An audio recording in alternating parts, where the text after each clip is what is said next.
You all may be seated. Okay, Ms. Smith, you brought this case before the court. What's going on? Well, good morning. I come here today to try to get his child support raised. Okay. We have one child, and I believe that he has some income that he's actually not reporting.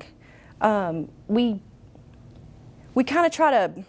All right, guys, buckle up. This courtroom starts off like any other until it dives headfirst into one of the wildest child support disputes you'll ever hear. A mother comes in asking for an increase, claiming her ex is hiding income from an unexpected side hustle. When she says she found thousands of explicit DVDs, with him as the main star, the entire courtroom freezes. The judge tries to keep things professional, but the emotional undercurrent? You can feel it pulsing through every word. What begins as a financial dispute quickly turns into a question of moral, shame, and credibility. By the end, it's not just about money, it's about who's really being honest in this messy fallout. Because as you'll see, in this courtroom, truth can be more revealing than the films themselves.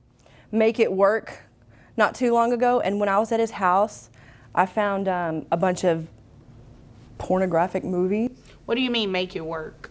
We've been separated for a long time. Our son's 11. Okay. But he has a bunch of like pornographic movies in his house. I'm afraid you're going to stab yourself in the eye with that pen. Sorry. I just don't want you to do that. He's the main character on the movies with all these different women. And he is saying that that I can't be mad at him. It's not, well, it doesn't work like that. You can't, just because you're filming doesn't mean it's not cheating. Mm-hmm. I said, you have to be getting paid for it to actually be a porn star. And he said he was getting paid for them. And there's tons of them. So I feel like... The tension starts building here. Miss Smith claims she deserves more child support because her ex is secretly making money from porn. Her story is vivid. She says she found thousands of DVDs featuring him, even filmed in their own bed. And when she confronted him, he said it wasn't cheating, it was work. But here's the twist. Legally, what matters isn't morality, it's income. The judge can't raise payments without proof of actual earning. This moment captures that sharp divide between emotional betrayal and financial evidence. She's angry, hurt, and trying to turn moral outrage into legal leverage. But the system doesn't run on feeling. The question is, can she prove the money exists? Or is this claim about revenge, not revenue? Because in court, passion without proof doesn't pay. Was she fighting for fairness or trying to punish him through the paycheck? He's 11, and I guess 10 years ago. Oh yeah, he was little. That has been a while. You've been way overdue for a modification for a number of reasons. So about this income, is what she... It's a payment in one way or another. Is a yes or no? No, ma'am, I'm not getting paid technically. So that means you're lying and so you're doing it for free? Well, you know what, never mind. That's not my business. I'm sorry. That's not my business. So your business, where you do make the money, she's talking about the $100,000. Do you make $1,000 on the high end on a good year. Okay. All right. What is it that you do? I'm a mechanic. Mechanic. Okay. All right. So you said 90 on the high end. Yes, ma'am. Okay. Your Honor, is there any way that... Now the judge steps in with precision.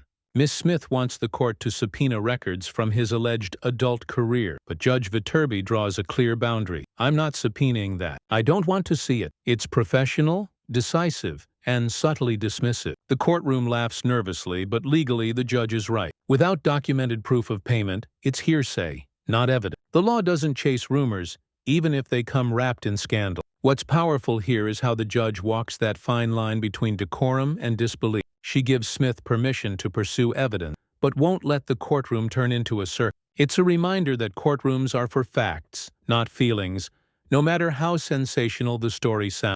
But here's the lingering thought. If thousands of tapes exist, could there really be no paper trail? We could subpoena his financial records for the porn thing?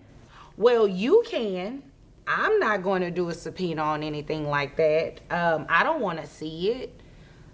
Yeah, you can do that though. Yeah, if it exists, you can do that, but subpoenas aren't free. So of them, and he told me that he's getting paid for them, and there's like thousands, not hundreds, okay, thousands of DVDs with him in there on our bed. I'll tell you what, once you find some sort of income, some paper trail that shows that, then if you were to bring it back in court, we could entertain it then. But as of today, unless you have some sort of proof that shows that he has income from that, and unless he tells me otherwise, at $90,000 on the high end, I think you're in pretty good shape. What do you do for a living? I don't work. I take care of our kid. So you're a stay-at-home mom? Mm-hmm. And she's 11? He is. He is yeah. 11? He goes to school? He does. So what do you do during the day? Nothing. You don't want to work? No. So you're just living off of his child support? I am. And we live with our mother. And you're proud of that? And then, everything flips. When the judge asks about her own income, Miss Smith admits she doesn't work at all. Her child is 11, in school full-time, yet she says, "I don't work. I live with my mother rent-free." The judge's tone changes instantly. Firm, almost disbelieving. It's that classic courtroom moment when sympathy evaporates, replaced by accountability. In a case about financial responsibility, the person demanding more is doing the least. This shift exposes the emotional hypocrisy at play. She's demanding fairness without practicing. It's not cruelty from the judge, it's balance. Because in family court, fairness cuts both ways. So the real question now, was this about the child's needs or her lifestyle? Well, we were living with him, and I was a stay-at-home mom. He made the income. Okay. But, I mean... But you can work now, right? I can, but... So it's no but you can go get a job, right? I could, but I'm not going to. My rent's free, my food is free. I mean, my mom's the homeowner. We don't have to pay nothing. Okay. You know, I'm not going to go there with you today because you can, obviously you're able to work. I'm able, but I don't want to. And you should work, but again, that has nothing to do with me today. What we're going to do is talk about the modification of these numbers, all right? So your income has increased about almost $400. So based on you saying that you receive about $90,000 on the high end, it brings your gross to about $7,500, which your net is $5,465.22. That would bring, well, health insurance. Who covers health insurance? I do. And how much is that? It's $110 a month. Okay, 110. So what I'm going to do is give you credit actually for the health insurance coverage for the child. So that would slightly bring your child support down. And Down? monthly, yes, slightly. It's still expensive. $1,093 a month is what he would pay in child support. That's it? That's it. For the child, if you got a job. Your Honor, Ma'am, no. You don't no, understand. No, you don't understand. I'm basing his child support increase off of what it is that he makes. Nothing He more. makes more than nothing- that. Until you bring me something in here to show me that, that's what I'm going to base it off of. Your Honor, and again, you can work. Can I say suggest, something? No, Please. ma'am. Only thing I need you to say is, Miss. By now, the judge has heard enough. She recalculates the father's income, adjusts support to $1,093 a month, and reminds Miss Smith if she works, the child benefits too. But Miss Smith pushes again, questioning, arguing, trying to get the last word. That's when the judge snaps the boundary shut. "No, ma'am. The only thing I need you to say is, I'm going to go find me a job." It's firm, commanding, and laced with fatigue from too many similar cases. And then Miss Smith tries to deliver one of the strangest metaphors ever heard in a courtroom. The judge cuts it off mid-sentence. Case dismissed. In one motion, the gavel doesn't just end the case, it ends her performance. So, was justice served here? Or did the courtroom just give up on common sense? Vonda B, I'm going to go find me a job. That's all I want to hear. If it's anything else other than that, I'm not entertaining it. Pertaining to what I just... Promise you I'll make it quick. Let's say that you have a battery-operated vibrator. You know what? We're done Yeah. right there. We're done. Is there anything further You're from about you, to sir? climax. Okay.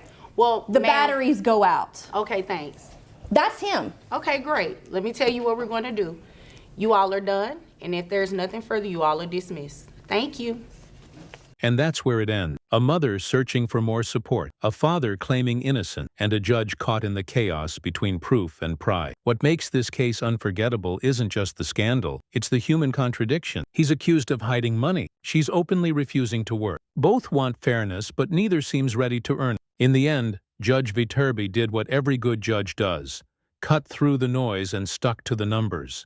Because at the end of the day, emotion doesn't outweigh evidence. If this courtroom roller coaster hit you as hard as it did us, drop your thoughts below. Was the judge too harsh or just right? And don't forget to like, comment, and subscribe for more real courtroom drama, where truth always finds its spot.